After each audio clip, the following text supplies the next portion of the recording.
specific about this, we're going to find that our boost here, we have put a breakpoint at 8 psi.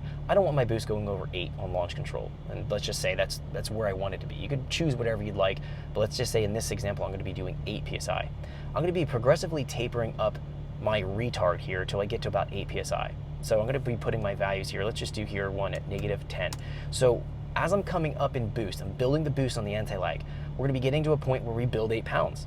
If we kept our ignition timing here at -40 all throughout the table, we're going to find that it's going to just keep building more boost, and we're going to be getting way too much boost. So this is going to give us a way that we can start to taper back the timing and hold it at a particular boost level. So what I'll do here is just grab my values from 8 psi all the way down to 0, click V.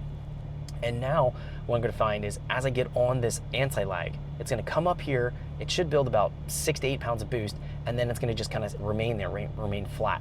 So if I want more boost, then I'm going to be putting more negative numbers in here to achieve the boost that I want.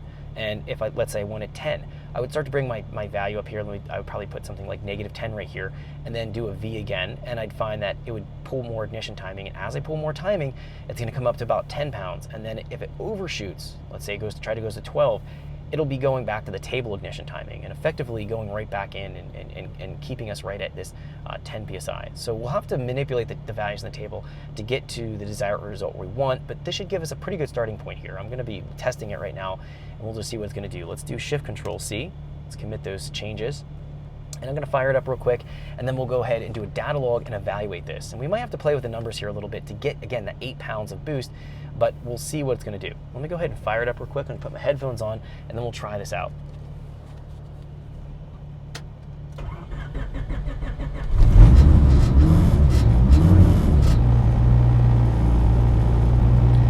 I'm going to go here to logging. Let me start my logging real quick. And let's go ahead and test it. So I'm off the clutch switch right now. I'm not even on the clutch at all. I'm just simply stopped. I'm going to rev it, and it should build the boost that we want or get pretty close. Let's go ahead and try it.